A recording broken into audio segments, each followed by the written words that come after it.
네, 발표합니다. 인스웨이브 시스템즈죠. 네, 8월 말에 공모 청약하는 종목이고요. 환불일이 9월 1일이고, 환불일이 이틀이고, 공모가액이 2만원에서 24,000원. 맞춤형 디지털 전환 솔루션을 제공하는 웹표준 전문 소프트웨어 서비스를 제공하는 업체인데, 네, 간단하게 얘기하면 웹페이지 만들어주는 회사입니다. 단순히 껍데기만 만들어주는 게 아니라 그 안에 있는 구동하는 솔루션들을 제공하고 디바이스에 맞춰서 맞춤형 웹 솔루션을 만들어주죠. 키오스크나 디바이스 종류가 굉장히 많다 보니까 일반 기업에서는 소화하기 힘든 그런 솔루션을 제공하는데, 일반 배정이 27만 5천 주죠.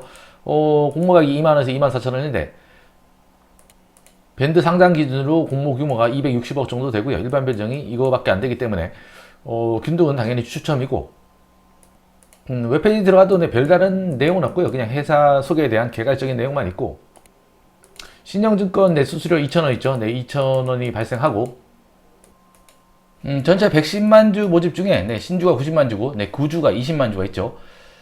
일반 공모 110만 주 중에 일반 청약자, 기관 투자자만 있고, 우리 사주 배정은 없고요.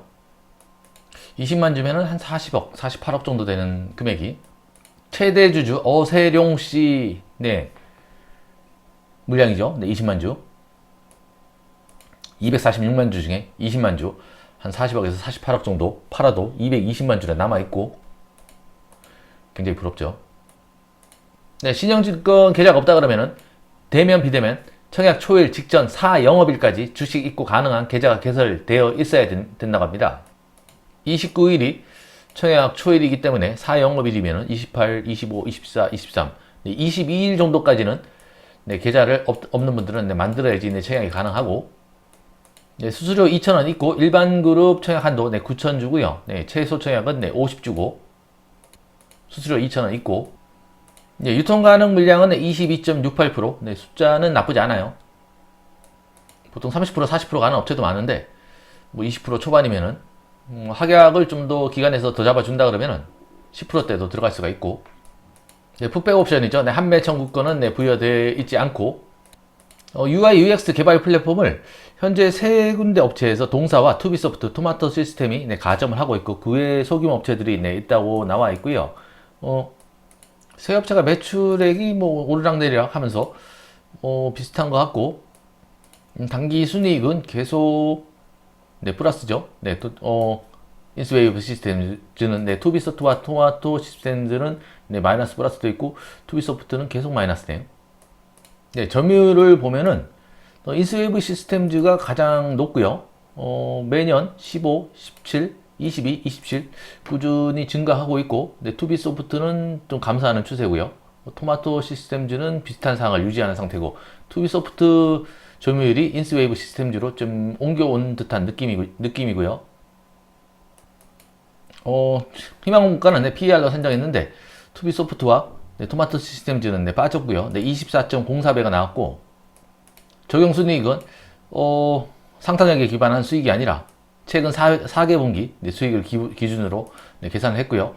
파생상품 평가 손실은 비경상적 손실 효과라고 해서 일회성이라서 제거를 한 다음에 67억, 66억 정도로 단기 순이익을 적용을 해가지고 기업 가치가 1,600억 정도 나왔고, 32,374원 평가가액을 구했고요. 거기서 할인율 26%, 38% 정도 할인을 해서 2만원, 24,000원 정도 결정이 된 겁니다. 이게 24 PER로 들어온 거고, 27% 정도 할인을 하면은 PER이 한 17.5 정도로 들어오는 거고요. 상단 24,000원인 그 금액이고, 참고로 투비소프트는 PER이 수익이 마이너스이기 때문에 PER이 나오지 않고, 토마토 시스템은 현재 PER이 한 10 정도 잡히고요. 경쟁사라고 한참 얘기하다가 공모가를 산정할 때는 PER이 낮거나 없기 때문에 빼버리고, 4차 유사 회사에는 올라갔는데 최종 선정연구는 그냥 X죠. 상장 후 6개월이 경과하지 않았다는 조건인데, 어차피 예전에 카카오나 크래프튼 상장할 때 생각이 드네요. 카카오 상장하면서 우리는 은행이다, 은행이 아니라 그래요. 카카오뱅크 상장할 때 우리는 은행이 아니다 그런 기억이 있고, 크래프트는 우리는 게임 회사가 아니다. 그렇게 얘기하면서 올라왔던 기억이 있죠. 주주 현황입니다. 어서일영 씨, 이분이 구주 매출 본인이고요. 네, 송봉철 씨, 김웅래 씨가 네, 전체 지분이 한 80% 가까이 되고 최대 주주 경력을 보니까 철학가를 나오셨네요. 철학가를 나왔는데 개발팀 개발자로 들어갔고 한 1년 정도 공백이 보이는데 네, 이때 무슨 관련 공부를 했던 걸로 네, 보여지죠. 네, 전공이랑 개발이랑 네, 조금 맞지 않는 부분이 있긴 하죠. 네. 네, 요약 재무제표입니다. 네, 단위는 1,000원이고 210억, 320억, 430억, 1분기에 72억.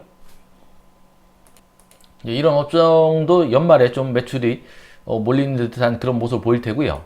단기 순이익은 18억, 44억, 네, 53억, 한 10% 정도 계속 꾸준히 네, 수익을 내고 있는 듯한 모습을 보여주고 있고, 네, 증권신고서 보기 전에는 네, 추첨일 거라고 생각했는데 네, 구주 매출도 조금 있고 비교 동종 업종보다는 PER이 좀 높게 들어오는 듯한 그런 모습이 있죠. 네, 잘 판단이 쓰질 않네요. 네, 뭐 수혜치 경쟁률이 잘 나온다 그러면 뭐 균등만 따라가면 되고 뭐 240억, 200 밴드 상단 기준으로 한 260억 정도 되니까 8월 말인데 이때까지 스펙이 계속이 된다 그러면 스펙은 비례 청약을 다 하고 네, 이런 종목들은 가볍게 따라가는 정도로 네, 청약하는 하는 게 맞아 보이고 대주주조차도 네, 자기 주식을 이 정도 가격이라면은 네, 물론 상장을 통해서 보상 심리도 조금 있겠죠. 네, 뭐 그건 뭐 본인이 판단해야 될 부분인 것 같지만 상장된다고 네, 인생 끝나는 것도 아닌데 네. 내 영상이 도움이 되든 안 되든 네, 구독과 좋아요 부탁드리고요. 네, 고맙습니다.